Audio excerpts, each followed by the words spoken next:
अगर ऐसे ही होता रहा तो हिंदुओं की जनसंख्या तो खत्म हो जाएगी। अभी पहले तो आया करता था 2025 तक, अब 2025 के तो हम सिर पर पहुंच गए।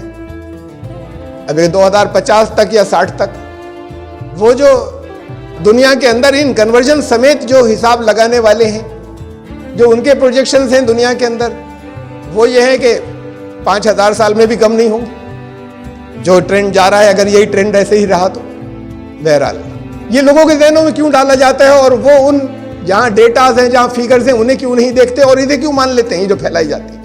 Subscribe the channel and press the bell icon to never miss a video. अल्हम्दुलिल्लाह अल्हम्दुलिल्लाहिल्लज़ी लहू हम्दन कसीरन कमा अमर व अशहदु अल्ला इलाहा इल्लल्लाह वहदहु ला शरीका लह व अशहदु अन्ना सय्यदना व नबिय्यना व मौलाना मुहम्मदन अब्दुहु व रसूलुहु। बिरादरान किराम, राजस्थान की खबर है, वहाँ 2 मरतबा में, इधर मई के महीने के बिल्कुल शुरू, अप्रैल के आखिर में, कुछ मिरासी गिरोहों ने इस्लाम को छोड़कर हिंदू मज़हब, अगर उसे मज़हब कहें तो, या सनातन धर्म, उसमें चले गए, वो उसे इख्तियार किया। इस पर खूब आर्टिकल्स चल रहे हैं उन लोगों के जो इस पर खुशी जाहिर कर रहे हैं और कह रहे हैं कि बिल्कुल ठीक है, वो घर वापस आ गए। मेरी समझ में नहीं आता, और असल में ये समझ में ये नहीं आता कि कोई भी निष्पक्ष, इम्पार्शल, समझदार आदमी, वो चाहे जिस मजहब का मानने वाला हो, उसे पर्सनली क्या प्रॉब्लम है इस बात में कि कोई अपनी विचारधारा बदल ले और अपना मजहब बदल ले। ये तो कुल 300 थे दोनों दफा के मिलाकर। अगर 3000 होते तो क्या फर्क पड़ता था, और 30,000 होते तो क्या फर्क पड़ता था। इससे क्यों किसी गिरोह को बहुत खुशी होती है और क्यों किसी गिरोह को बहुत शौक लगता है। मैं बचपन से जो कुछ समझता था और जो मानता था, यहां तक आते आते सोच समझने के बाद उसमें बहुत चेंजेस आ गए, बड़ी तब्दीली आ गई। इससे किसी और का क्या ताल्लुक, एतराज का क्या ताल्लुक, लोग डिस्कस तो कर सकते हैं कि जो कुछ आप में चेंज आया, जो आपके विचारों में तब्दीली आई, वो यहां गलत है, ये तो डिस्कस कर सकते हैं। लेकिन इससे किसी के खफा होने और नाराज होने का क्या ताल्लुक, और अगर होता है तो क्यों होता है। असल में इसलिए होता है कि यहां ये जो हमारा समाज है और हमारी सोसाइटी है, उसमें एक का लॉस दूसरे का गेन होता है, या एक का गेन दूसरे का लॉस होता है।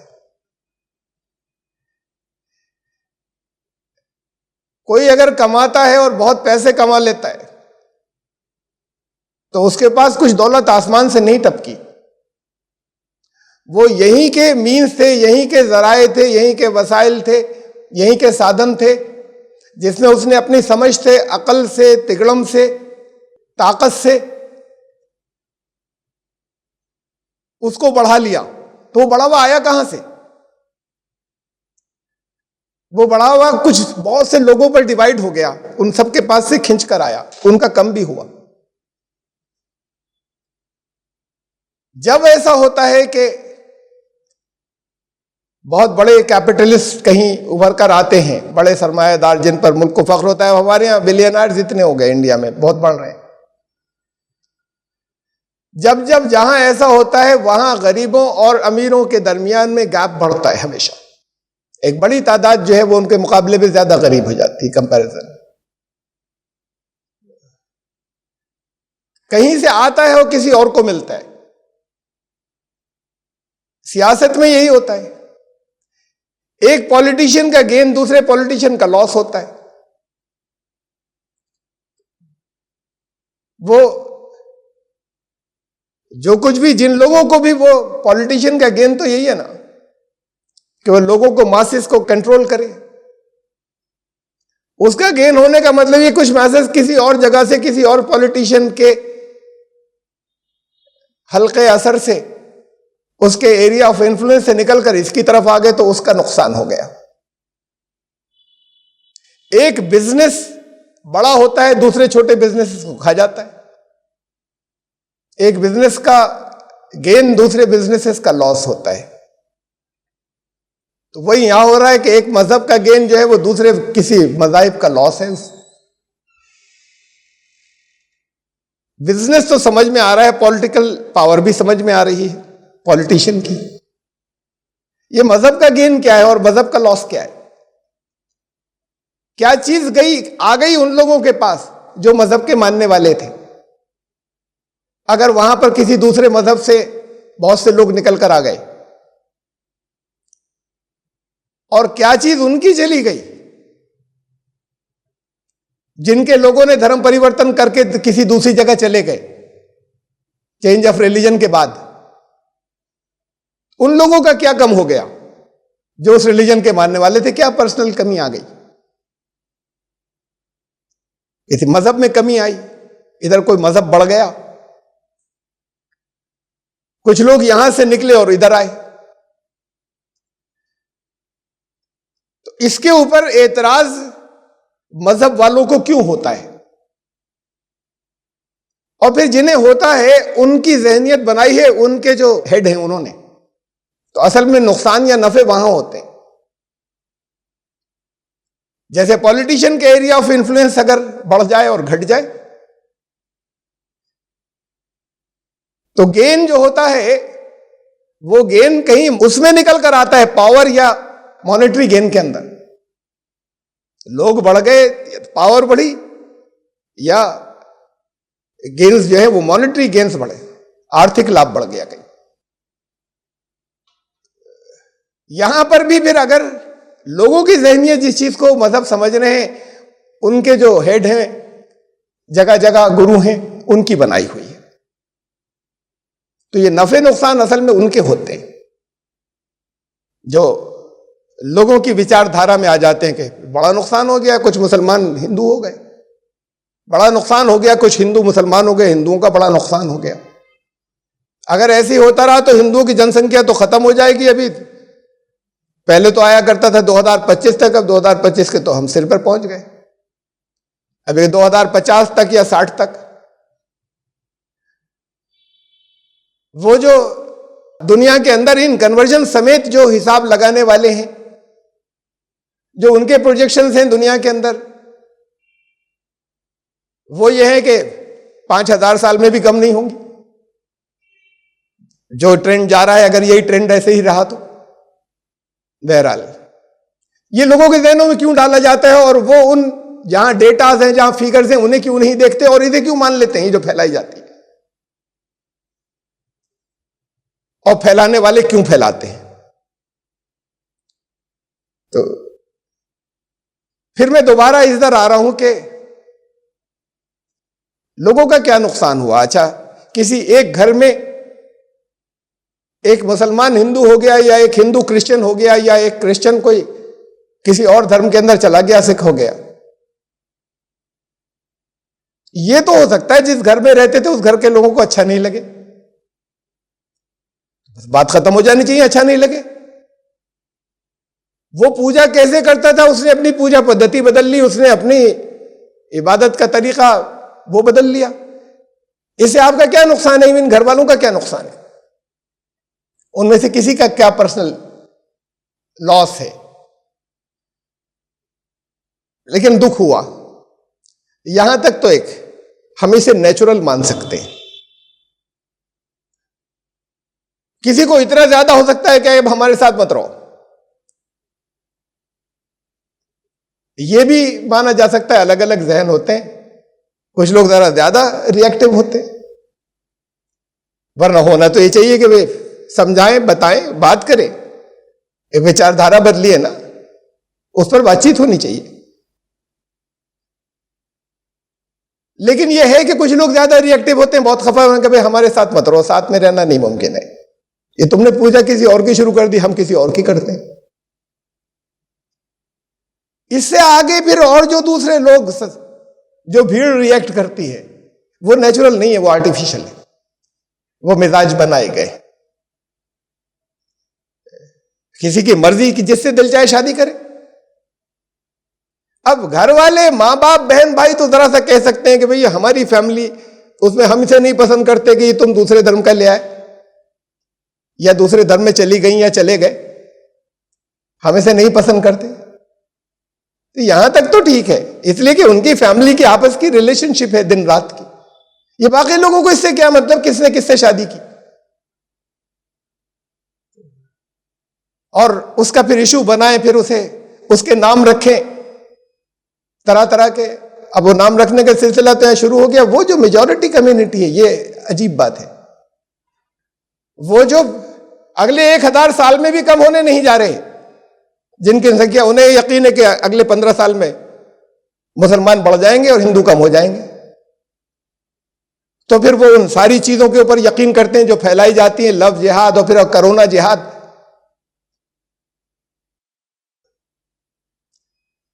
ये जहनियत जो है वो जिधर भी हो और जिस धर्म के लोगों में भी हो, मानने वालों में, ये एक प्रोसेस है, एक लगातार चला आ रहा है। इंसान बड़ा होता है, सोचता है, गौर करता है, ठीक है, दूसरों से भी इन्फ्लुएंस होता है, उन्होंने कुछ कहा, आपसे भी होता है, आपने बात की होती, और अपनी सोच भी रखता है, अपनी समझ भी रखता है।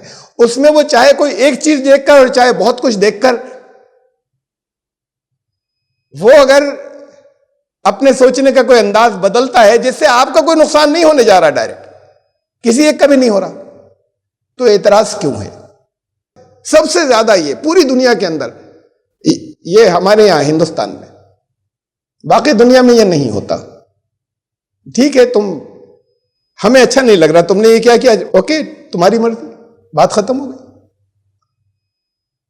लेकिन यहां तो वो भीड़ बनती है, अखबारों की हेडलाइंस बनती है, क्यों आए पेपर में? कुछ लोगों ने अगर ऐसा किया तो ये पेपर में आने की क्या बात है, या हेडलाइंस में आने की क्या बात है? मीनाक्षीपुरम के अंदर पुरानी बात है, तमिलनाडु के अंदर एक गांव ने पूरे इस्लाम कबूल किया, पूरे हिंदुस्तान में हंगामा मच गया, पूरे देश में तहलका मच गया, पार्लियामेंट में, इसमें, अखबारों में, मीडिया में। किसी की मर्जी, जो दिल चाहे कबूल कर ले। वो पूरा कोई मुसलमान गांव हिंदू हो जाए, कोई पूरा हिंदू गांव मुसलमान हो जाए। आप किसी चीज को ठीक समझते हैं, बताइए दूसरों को। ये असल में तो फिर मैं दोबारा वहीं आ रहा हूं कि ये चलती तो उनसे है जो इसके लीडर्स होते हैं, मजहबी लीडर्स।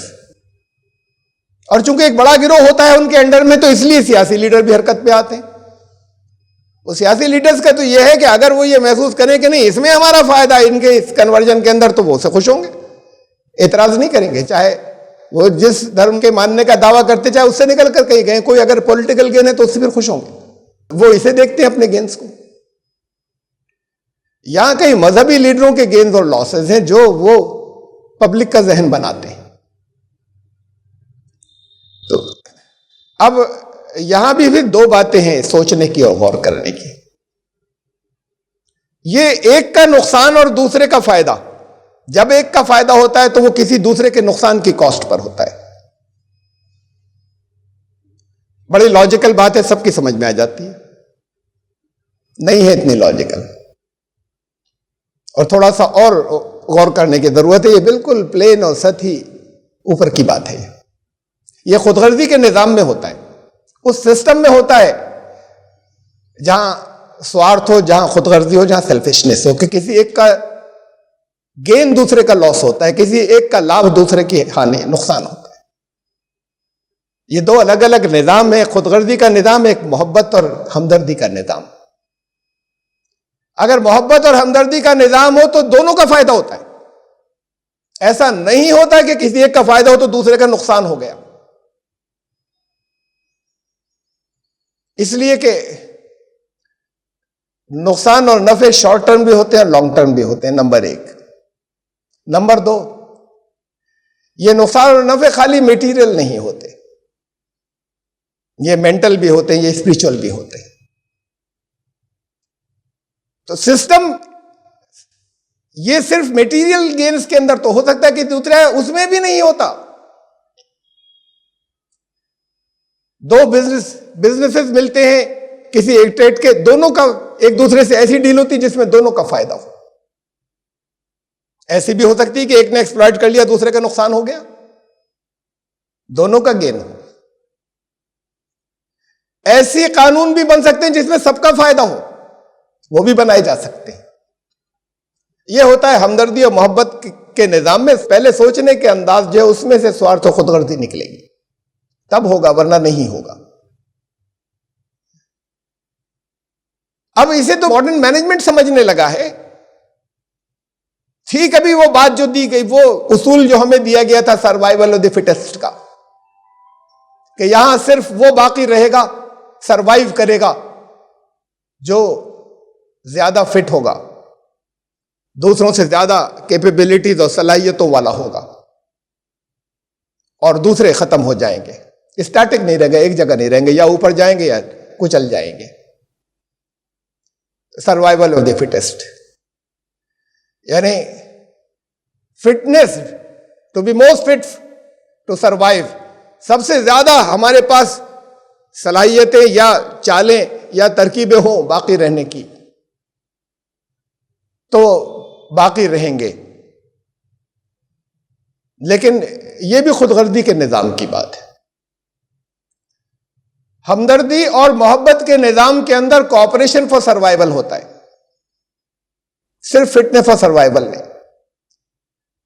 यहां पर अल्लाह ने, ईश्वर ने बहुत से लोगों को बनाया, किसी को ज्यादा सलाहियत दी, किसी को कम दी। ये जिम्मेदारी थी उसकी, हमदर्दी और मोहब्बत के निजाम में वो ये करता है जिसे कम दी, वो उसको साथ लेकर आगे बढ़े, उसका हाथ पकड़कर आगे जाए, बजाय इसके कि उसे कुचलता हुआ चला जाए। वक्ती तौर पर इसमें हो सकता है कि कुछ उसका जरा सा नुकसान मेटीरियल महसूस हो रहा हो, लेकिन ये पूरे अगर समाज का हिस्सा है तो समाज फिर प्रॉस्पर करता है, ऊपर उठता है, और जब समाज ऊपर उठता है तो ये जो ऊपर लेकर जाने वाला उसके साथ ये भी उठता है, अल्टीमेट गेन उसका भी होता है। ये ऐसे ही बहुत, उसकी मैं छोटी सी मिसाल दूं कि ये जो जगह जगह लोग अगर चोरी की बिजली खर्च करते हैं, अल्टीमेटली पूरे सिस्टम पर जाती है। बहुत थोड़ा सा किया किसी ने, और कोई बहुत ज्यादा कर रहा है किसी फैक्ट्री के अंदर, उसके ज्यादा करने की वजह से यहां पर पावर कट्स हुए, लोड शेडिंग हुई, उन लोगों का जो छोटी छोटी चोरियां कर रहे थे नुकसान हुआ। वो जो जिसके पास ज्यादा था उसने अपने जनरेटर से काम चलाया, अपनी पावर जो है उसने जनरेट कर ली। लेकिन ये सिस्टम ज्यादा दिन नहीं चलता, ये लॉस बढ़ता चला जाएगा और फिर अल्टीमेटली उसे भी नुकसान देगा। वो जो जनरेटर यूज कर रहा है उसका भी वो लॉस है, ज्यादा कॉस्ट बियर कर रहा है। अगर ऐसा नहीं कर रहे होते लोग, ओवरऑल प्रोडक्शन तो लिमिटेड है ना, हल्के हल्के करके प्रोडक्शन बढ़ाने की कोशिशें भी हो रही है, उसको कॉस्ट जाती, वो प्रोडक्शन और बढ़ता, वक्त लगता, लेकिन फिर वो सबका गेन था। आज का बिजनेस और आज का मैनेजमेंट भी इसे समझने लगा है और इसे करते हैं इंप्लीमेंट। हमारे एक अच्छे बहुत करीबी जानने वाले बड़े इंडस्ट्रियलिस्ट, वो जिस ट्रेड के अंदर थे उसमें करीब करीब उनकी मोनोपोली थी। उन्होंने मुझे बताया कि हमने छोटे छोटे यूनिट जगह जगह बहुत से बनवा दिए और दूसरों के, उनकी हेल्प की, उन्हें बताया कि कैसे डेवलप करो, तुम इस ट्रेड में कैसे आओ और कैसे आगे बढ़ो। मैंने कहा आपकी सेल कम हो गई? कोई बोले नहीं, बढ़ेगी, बढ़ गई और बढ़ जाएगी। मैंने कहा आपका मार्केट शेयर लिया ना? कहा नहीं, अवेयरनेस आती है, फिर जो प्रोडक्ट हम लेके आ रहे हैं उसकी अवेयरनेस आती है, कंज्यूमर बढ़ जाते हैं। ये नहीं बढ़ते, मैं उतना ही पे चलाते रहता काम, मेरा भी बढ़ गया, उन सबको भी मिल गया। तो उनको बुला बुला के ट्रेनिंग दी कि लो काम करो और अपने बिजनेस चलाओ। ये है निजाम कोऑपरेशन फॉर सर्वाइवल का, जो जिनकी विजन ज्यादा होती है वो शॉर्ट टर्म गेन्स को नहीं देखते। वो सर्वाइवल ऑफ द फिटेस्ट या कोऑपरेशन फॉर सर्वाइवल, इसे जब कुरान ने यह कहा, जब मोहब्बत और हमदर्दी का निजाम दिया, तो कुरान ने कहा वअम्मा मा यनफउ नास फयमकुसु फिल अर्द, जो दूसरों के लिए बेनिफिशियल होता है, दूसरों को लाभ और फायदे नफा पहुंचाने वाला होता है, वो रहता है, बाकी वो ऊपर जाता है। तो ये उसका उल्टा हो गया है, उसका रिवर्स हो गया। कुछ हमने खर्च किया दूसरे को, हमारे पास से कुछ कम हुआ ना, और जरूरतमंद हैं जगह जगह लोग। जो ऊपर की सोच है वो तो ये बताती है, हमारी नजरें, हमारी अक्ल ये कहती है कि मेरे पास से कुछ कम हो गया, अगर मैंने सहायता की और मदद की और लोगों को कुछ दिया, उनको थोड़ा थोड़ा मिला खाने को, लेकिन मेरे पास से तो हुआ ना कम। कुरान कहता नहीं हुआ, फौरन लगा। तो ऐसा हो सकता है उसी वक्त इमीडिएट के तुम अगर अपनी अलमारी खोलो या तिजोरी खोलो तो उसमें तुम्हें पहले जितने गिने थे उससे कम निकलेंगे जब तुमने कुछ डिस्ट्रीब्यूट कर दिए तो, या तुम्हारी जो हिसाब की अकाउंट शीट है, रजिस्टर, उसके ऊपर बैलेंस कम हो जाएगा फौरी तौर पर, लेकिन बढ़ेगा लॉन्ग टर्म में। कुरान ने कहा यमहकुल्लाहु रिबा व युर्बि सदकात, उसमें होती है बेबरकती, वो निजाम बैठता है, उसके अंदर लॉसेस होते हैं। लॉस का मतलब यही नहीं कि वो खत्म हो गए, जितना उनको बढ़ना चाहिए था वो नहीं बढ़े, बेबरकती हो गई, जिसके अंदर एक्सप्लॉयटेशन होता है। जिस सिस्टम में यमहकुल्लाहु रिबा, एक्सप्लॉयटेशन के सिस्टम में को अल्लाह का कानून उसमें से बरकत खत्म करता है, वो नहीं प्रॉस्पर करता। वो युर्बे सदाकात, और जिसमें लोगों की हेल्प की जाती है, अल्लाह का कानून फिर हेल्प करने वाले, उससे पूरे सिस्टम जो है वो ऊपर जाता है, और फिर उसका भी फायदा होता है जिसने हेल्प की थी।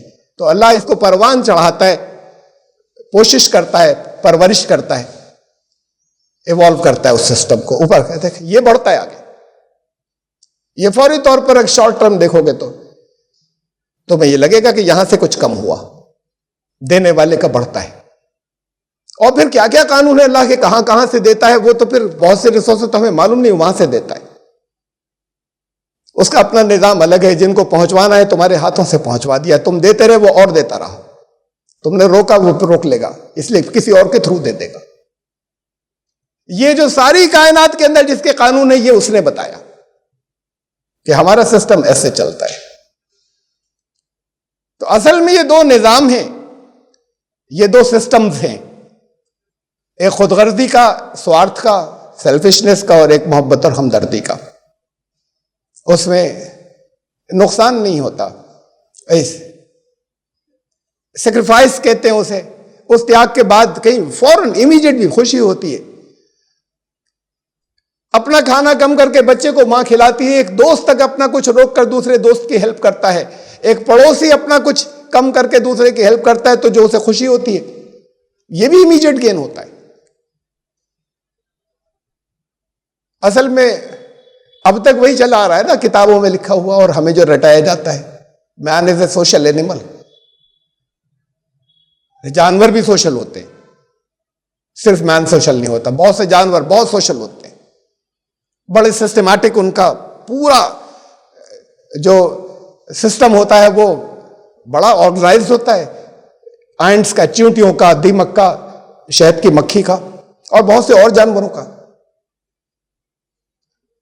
एक दूसरे का ख्याल रखते हैं, दुख दर्द के अंदर शरीक होते हैं। इंसान के पास तो चॉइस है, उनके अंदर इंस्टिंक्ट्स है, वो ऐसा करते हैं। उनके बहुत से जानवर, सब नहीं। इंसान के पास तो चॉइस है, वो नहीं भी करता है। The man is a social animal, और होता भी उनसे कुछ ऊपर के स्तर पर। तो हमने इससे ऊपर की बात ही खत्म कर दी, सिर्फ सोशल एनिमल बना दिया। इंसान की कुछ कैपेबिलिटीज उनसे ज्यादा हैं, दी है किसी ने, रखी है इंसान में, किसी मकसद से रखी है। बड़ी छोटी छोटी सी बातें हैं। जानवर को कैलकुलेशंस नहीं आती, इंसान को आता है। तो बहुत छोटी सी सलाहियत, बहुत छोटे से लेवल पर मैंने कही ना। जानवर को लिखना नहीं आता, इंसान को लिखना आता है। वो सिर्फ बोल सकता है। तो ये बहुत सी कैपेबिलिटीज हैं जो एक्स्ट्रा दी हैं, और दी है तो फिर उनका कहीं यूज होना है। फिर इंसान को एक डिस्क्रिशन दिया गया, एक चॉइस दी गई कि इन कैपेबिलिटीज का कैसे इस्तेमाल हो, किसी मकसद से दी गई। वो सब चीजें वो मकसदी नजरों से हटा दिया जाता है जब ये कह दिया जाता है man is a social animal. मैं वापस आता हूं कि यहां मज़ाहिब की बात के ऊपर कुरान के बारे में ये बता रहा था कि कुरान ने कहा लॉन्ग टर्म गेन्स की बात करो। सूरह नंबर 17 है, सूरह बनी इसराइल, उसकी 4 आयतें। क्या उसूल दिए हैं? ये उसूल कोई उन्होंने जो पढ़े लिखे नहीं थे वो दे सकते थे, उन्होंने लिखा था। उस जमाने के अंदर दुनिया जानती नहीं थी इन उसूलों को। मन काना युरीदुल आजिरता अज्जलना लहू फिया मा नशाउ लिमन नुरीद। जो चाहता है कि बस शॉर्ट टर्म गेन्स हो, जल्दी से मिल जाए, इसी बस फायदा होना चाहिए। हमारा निजाम और हमारे लॉज फरमाया अल्लाह ने के उसमें से सबके लिए नहीं, जिनके लिए जितना चाहते हैं वाकई जल्दी ही दे देते हैं, उनको दे देते हैं जल्दी। लेकिन इसमें ये कंडीशन है, तो जिनको चाहते हैं और जितना चाहते हैं उसके भी लॉज हैं अपने, वो अकॉर्डिंग टू लॉ होता है, उन्हें मिल जाते हैं शॉर्ट टर्म गेन्स, इसलिए कि उसके लिए वो एफर्ट्स कर रहे हैं। सुम्मा जअलना लहू जहन्नम यस्लाहा मज़मूमा मदहूरा।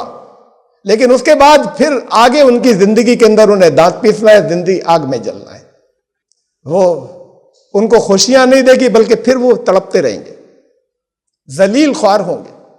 ये शॉर्ट टर्म गेन्स वाले आगे या जेलों में पड़े होंगे या आइसोलेटेड होंगे, लोग कहीं उनके खिलाफ बगावत कर रहे होंगे, या सब कुछ खो चुके होंगे, या उनकी औलादें बर्बाद, बहुत से तरीके हो सकते हैं, बर्बाद कर चुके होंगे, और या तरह तरह की मुसीबतें बीमारियों में होंगे, पैसे होंगे लेकिन वो जाती नहीं होंगी, लेकिन कोई पूछने वाला भी नहीं होगा। ये तो कुछ चीजें मैंने बताई कैसे जलील होंगे, न मालूम कितने तरीके हैं कुदरत के निज़ाम के अंदर। ये है जो शॉर्ट टर्म गेन चाहता है, आगे के आगे क्या हो सकता है और क्या इसके नतीजे निकलेंगे इसकी परवाह ही नहीं। बहुत मामूली छोटी सी रोजमर्रा की मिसाल कि अभी इसकी किसी जिसे परवाह नहीं हो, जिस चोर को चोरी करता है इसकी परवाह नहीं हो, कहां ये कि ये देखे कि कहां कैमरे लगे कहां नहीं लगे, तो आगे जाके जलील होगा, उस वक्त तो ले गया।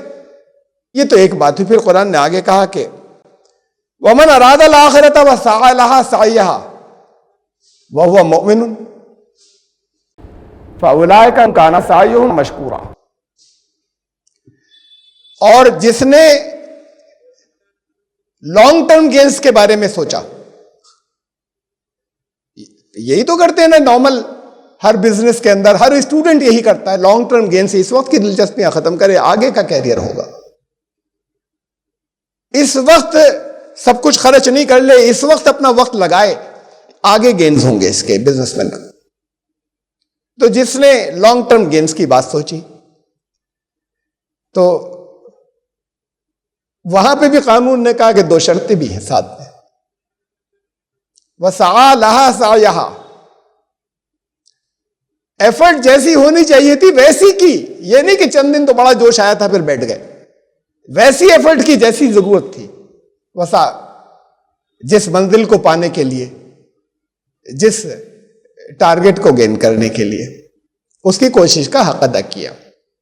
वह मोमिनुन, ये दूसरी कंडीशन, उसको यकीन भी हो इस बात के ऊपर, इस कानून के ऊपर उसका ईमान भी हो, इस कानून के ऊपर उसकी आस्था भी हो, उसका भरोसा भी हो कि मैं ये आगे के लिए मैं काम कर रहा हूं, इस वक्त चाहे मैं थोड़ा सा सेक्रीफाइसेस कुछ मैं त्याग कर रहा हूं लेकिन मुझे फायदा होगा, इस उसूल पर भी यकीन हो, वरना रुक जाएगा बीच में ही।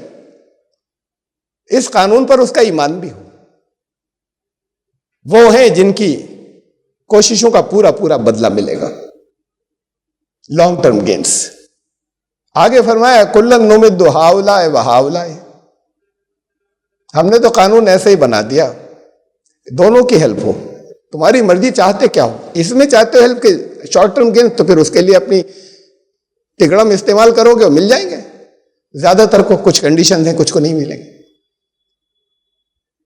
और कानून हमने तो बना दिया, अब तुम लॉन्ग टर्म गेन्स चाहते हो, उसके लिए कोशिशें कर रहे हो और कंसिस्टेंटली कर रहे हो, उस पर ईमान भी है, ये होगा तो होगा। फिर लॉन्ग टर्म गेन्स आगे फ्यूचर में जिंदगी अच्छी गुजरेगी, फायदा होगा। कुल्लन नुमिद्दु, हम तो दोनों की हेल्प करते हैं, ये चाहते हैं ये ले लो, वो चाहते हैं तो वो ले लो, कहते हम तो दोनों की हेल्प करते हैं, ये कानून बना दिया। कुल्लन नुमिद्दु हाउलाए व हाउलाए मिन अताए रब्बिक वमा काना अताउ रब्बिका महजूरा। ये तुम्हारे रब की अता की बात है, क्या मांग रहा है वो दे दिया। और तुम्हारे रब की अता बहते पानी की तरह है, उस पर बंद नहीं लगाया जा सकता कि तुम बंद लगाकर उसको रोक दो। वो सैले रवा, वो रुकता नहीं है, उससे जितना जैसे जैसे चाहे उससे फायदा उठाने की कोशिश कर ले, कैसे चाहता है।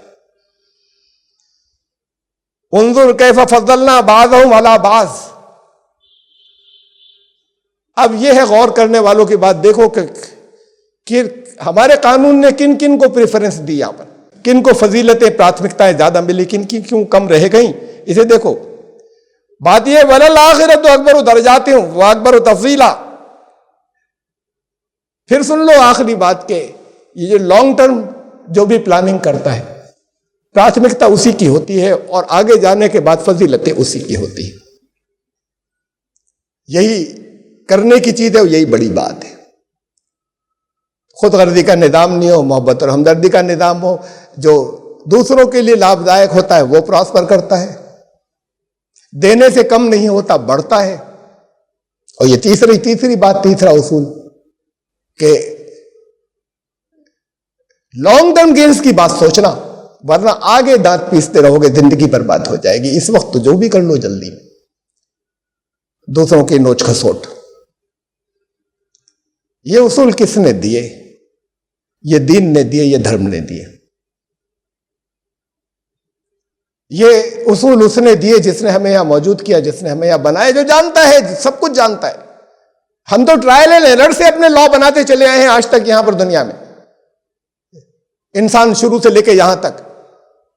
फिर ये बनाया, फिर इसमें नुकसान, फिर इसे बदले, फिर इसमें नुकसान, फिर दूसरी पार्टी एतराज कर रही है, गलत बनाया अपने लिए, कभी वो पावर में आ गए तो इन्हें बर्बाद किया, जेलों में डाल दिया। फिर कानून ऐसे बनाए कि कौन किसको एक्सप्लॉइट करेगा, फिर वो बनाया कि नहीं कोई एक्सप्लॉइटेशन नहीं हो, फिर उसमें से निकल आती है ऐसी चीजें जिससे एक्सप्लॉइटेशन और शोषण होता है। तो हम तो ट्रायल एंड एरर से आगे बढ़ते चले गए कि नहीं ये ठीक नहीं था, ये ठीक है, ये ठीक नहीं था, ये ठीक है। ये उसके कानून है, ये सिद्धांत, ये उसूल, ये प्रिंसिपल उसने दिए, जिसके कानून इस पूरी यूनिवर्स और इस कायनात में हो, वहां कोई गलती नहीं होती। ऐसा नहीं कि वो ट्रायल एंड एरर से गलतियां ठीक करता चला गया और सीखता जा रहा है। जैसा उसने चाहा वहां वैसे ही होता है। सिर्फ आपको, सिर्फ तुम्हें, सिर्फ मुझे उसने डिस्क्रिशन दे दिया, एक बड़ा लिमिटेड डिस्क्रिशन, और ये बता दिया कि तुम्हारा फायदा किसमें, तुम्हारा नुकसान किसमें है, ये तुम्हारी चॉइस है, तुम किसे इख्तियार करो। बाकी कायनात को डिस्क्रिशन, बाकी यूनिवर्स को डिस्क्रिशन नहीं दिया।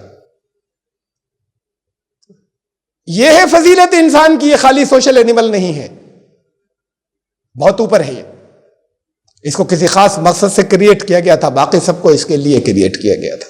यह है प्राथमिकता इंसान। जब उसके अंदर का सिर्फ जानवर जागता है तब वो लूट खसोट करता है, और वो जिसकी जिम्मेदारियां ज्यादा हैं, जिसकी कैपेबिलिटीज ज्यादा हैं, जिसके सोचने की ताकत ज्यादा है, उसके अंदर का जानवर जब जागता है तो जानवर से बदतर होता है। वो जानवर जैसा नहीं होता। जानवर की तो जब भूख खत्म हो जाती है तो फिर नहीं करता हमला किसी पर, फिर बैठा रहता है, या जब तक उसे यह खतरा नहीं होता कि दूसरा हमें मार देगा तब तक सेल्फ डिफेंस में वो कुछ कर ले तो कर ले, वरना नहीं करता वो ऑफेंस अटैक। या भूखा हो, उसके बाद उसे परवाह नहीं कितना चारा ला के रख दो तुम गाय भैंस के आगे, जब उसका पेट भर गया कि इसे भी आगे के लिए स्टोर कर ले। इसकी भूख नहीं होती खत्म इंसान की, लेता चला जाएगा, दूसरों का मारता चला जाएगा। जब इसके अंदर का जानवर जागेगा तो ये सिर्फ उतनी देर अपना पेट भर ले, इस पर नहीं रुकता ही। इसे हम जानवर के लेवल के ऊपर ले आए तो ये जानवर से बहुत नीचे होता है। इसका स्टेटस तो बहुत ऊपर था। लक़द ख़लक़नल इंसान फ़ी अहसनि तक़वीम, हमने बेस्ट मोल्ड के अंदर बनाया इंसान को, सुम्मरददना अस्फला साफिलीन, फिर उसमें ये वो सलाहियतें भी रख दी कि अपने आप को सबसे नीचे, जानवरों से नीचे भी गिरा दे। वो चीजें भी, वो कैपेबिलिटीज भी इसमें रख दी, इसलिए कि टेस्ट लेना था ना, ये दोनों कैपेबिलिटीज रख दी थी। और फिर मैं वहां दोबारा में कि इसके ऊपर एक धर्म से निकलकर लोग कुछ दूसरे धर्म में गए। अब जिधर से निकल के गए उन्हें गुस्सा आ रहा है, बहुत ज्यादा एजिटेशन करने की पावर नहीं है तो अंदर ही अंदर कुछ कर रहे हैं कि कैसे क्या करें, अपने दांत पीस रहे हैं। और अगर पावर है तो खूब उसके ऊपर, वो तो फिर निकलकर बेकसूरों को भी बहुतों को मार देंगे उसकी वजह से कि तुम्हारे धर्म का था ना, तुम लोग जिहाद कर रहे हो। ये सोच जो है ये जिधर भी हो और जहां भी हो, ये क्यों आई?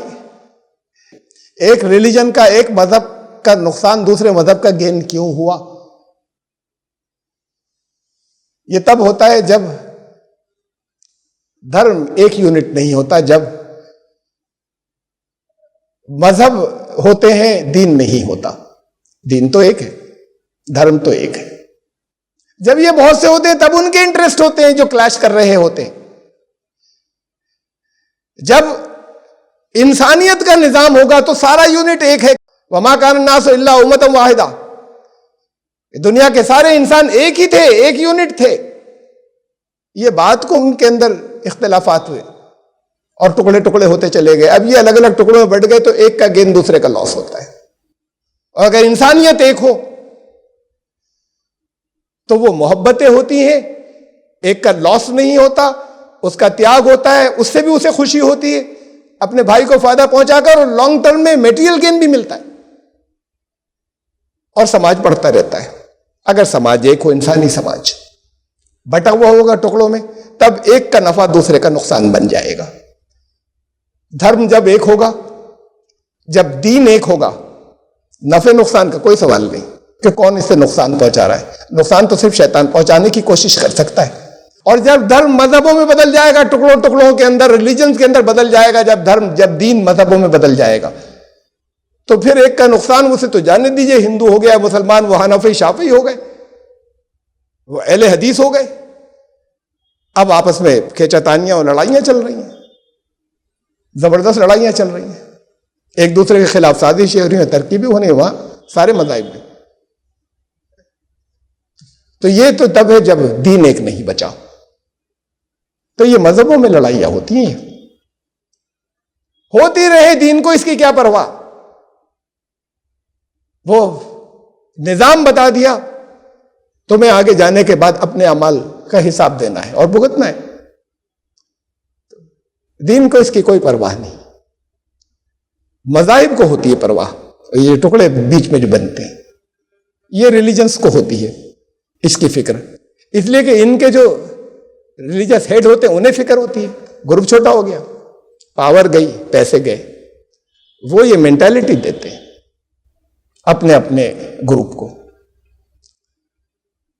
नुकसान भी उठाते रहेंगे, लेकिन फिर लॉन्ग टर्म गेन देखें कि इस रिलीजन के अंदर रहने में, इस मत में रहने में, इस मजहब में रहने में लॉन्ग टर्म गेन है। यह लॉन्ग टर्म गेन दीन में रहने में और धर्म में रहने में है, उसको भी देखें।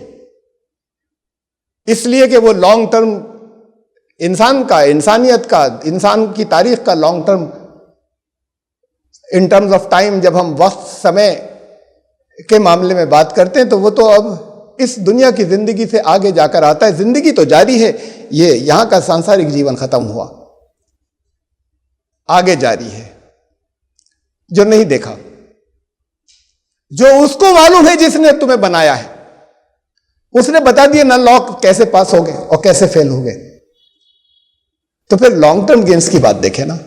उसके लिए हमें जानना होगा धर्म क्या है, उसके लिए हमें जानना होगा दीन क्या है, उसके लिए इन समुदायों और फिरकों से निकलना होगा, इन संकीर्णताओं से निकलना होगा। इसमें हम जहां पर हैं, इस ग्रुप के अंदर हैं, वो ये कहते हैं, हमने आंखें बंद करके मान लिया यही सत्य है। हो सकता है बहुत कुछ इसमें गलत हो। जो मुसलमान जो कुछ मानते हैं, जो हिंदू को जो कुछ मानते हैं, जो इस वक्त मानना, हो सकता है बहुत कुछ गलत हो इसमें। इस गलती का नुकसान होगा आगे। हमें अगर लॉन्ग टर्म गेन्स की हमें जरूरत है, तो हमें अगर परलोक की जरूरत है, अगर हमें उस वक्त जहां कि जिसके बारे में, जिस फ्यूचर के बारे में नहीं देखा तो उसे एसेस भी नहीं कर सकते। वो जानता है जिसने तुम्हें यहां पर रखा है, हमें यहां रखा है, उसने बताया भी है। तो आइए उस धर्म की एकता की बात करें, उस दीन की एकता की बात करें। वो एक है तो धर्म एक होगा, दीन एक होगा। बहुत से नहीं हो सकते, फिर ये मत बहुत से हो सकते, ये लोगों के बनाए हुए, ये रिलीजियस लोगों के बनाए हुए, ये मजहब लोगों के बनाए हुए। आइए उसकी बात करें। और वो मिलेगा, वो कौन बताएगा? वो आप अपनी अकल से नहीं बनाएंगे, अकल में ट्रायल एंड एरर होता है। वो उसके कानून तो वही देगा, और उसने दिए हैं, हर दौर में दिए, हर युग में दिए। अगर इस पर अभी कोई संकीर्णता हो कि नहीं हम तो अपने युग वाली रखेंगे, चलो अभी रहने दो, आओ अपने युग वाली और हम अपने युग वाली, आओ दोनों लेकर मिलकर बैठे। लेकिन ये बीच में इंसानों के बनाए हुए तो हटाए ना। एक कानून आउट ऑफ डेट हो जाता है, उसे वापस नहीं लाते, हट गया, अब दूसरा बनाते हैं। तो ये फिर बीच में जो बनाए हुए धर्म थे और बीच में बनाए हुए जो मज़ाहिब थे, उसे क्यों स्टैटिक किए हो या उसे क्यों वापस लाना चाहते हो? ये तो डिस्कार्ड होने के बाद अब नए ही बना लो, और नए बनाओगे वो भी बदल जाएंगे, उसमें भी नुकसान होगा। इससे अच्छा ये है कि इस सारे ट्रायल एंड एरर से निकलकर वो जिसने ये उसूल रखे हैं, जिसने ये सिद्धांत यूनिवर्स में रखे हैं, इस कायनात के अंदर और ब्रह्मांड के अंदर रखे हैं, आपके अंदर रखे हैं, आपकी जिंदगी में रखे हैं, जो जिसने law of cause and effect का कानून रखा है यहां पर, जिसने इस जिंदगी का बदला मिलने का कानून रखा है, जिसने ये कानून रखा है कि ये जिंदगी खत्म नहीं होगी, आगे जाएगी, लेकिन आगे जाएगी तो जो कुछ तुमने यहां किया है उसके रिजल्ट के तौर पर जाएगी, उसका रिजल्ट वहां अपीयर होगा। वो क्या होगा, कैसा होगा, उसके लिए फिर यहां पर बता दिया ना कि वहां की सफलता के लिए लॉन्ग टर्म क्या करना था। वो है धर्म और वो है दीन, और वो बहुत से नहीं हो सकते, वो एक ही होगा। वो अलग अलग समय में जो दिया गया उसकी भाषाएं बदल सकती हैं, शैली बदल सकती है, धर्म या दीन नहीं बदलेगा। वो धर्म का नाम लोग लेते हैं अलग अलग अपने मतों और समुदायों पर, दीन का लोग नाम लेते हैं अपने अलग अलग मजहबों के ऊपर नाम लेते हैं, लेकिन हैं अपने अपने अलग अलग रिलीजन्स के ऊपर। इससे अगर अलग नहीं हटेंगे इन सबको नुकसान होगा, अल्टीमेट नुकसान होगा। यहां भी हो रहा है, यहां ये हो सकता है कोई एक बीच में कुछ समय के लिए, हमेशा नहीं होता, कुछ समय के लिए एक ऊपर आ जाए। इंसानों में इंडिविजुअल्स की जिंदगी 60, 70, 80 साल, कौमों की जिंदगी 200, 300, 400 साल चलती है, फिर नीचे चले जाएंगे। तो ये उरूज और जवाल, उत्थान और पतन, ये चलता रहता है। कुरान ने कहा तिलकल अय्याम नुदाविलुहा बैनन नास, ये इनको हम लोगों के दरमियान गर्दिश देते रहते हैं इन दिनों को, कभी एक ऊपर गया, कभी दूसरा ऊपर गया, और लोग जो ऊपर जाते हैं समझते हम ही रहेंगे, हमें हटाने वाला नहीं होगा। वो जो जिंदगी और मौत के मालिक बने हुए थे वो जेलों में है। अब जो जिंदगी और मौत के मालिक बने हुए हो सकता है ये आइंदा जेलों में हो। तो पता नहीं, हमें तो इसे देखे कि हमारा लॉन्ग टर्म गेन किसके अंदर है, इंसानियत का भला किसमें है। यहां पर भी फिर फायदा होगा, यहां पर एक यूनिट बनेगा, वो बनेगा उसी कानून से। इंसान की इंसानियत को हम नहीं ढूंढ सकते, जिसने इंसान पैदा किया है वो बताता है कि इंसान कैसे बनेगा। तो आइए फिर उस धर्म को देखें और साथ बैठ जाए सब, वो चाहे अलग अलग मतों वाले हों, चाहे वो अलग अलग मजहबों वाले हो, साथ बैठ जाए। फिर उस एक धर्म की जो बात होगी वो इस दुनिया में भी फायदा देगी, वक्ती तौर पर किसी का कुछ घटेगा तब भी स्पिरिचुअल खुशी होगी, और मेटीरियल गेन भी होगा यहीं इसी दुनिया में, और इसके बाद की जिंदगी, आगे का जो जीवन आ रहा है सदा का, उसमें भी हमेशा खुश रहेंगे। तो मैं सबके लिए ये दुआ करता हूं, और सब अपनी भलाई के बारे में सोचें और सब सफल और कामयाब हो। बारकल्लाहु लना व लकुम फ़िल क़ुरआनिल अज़ीम इन्नहु तआला जवादुल करीम मलिकुल बर।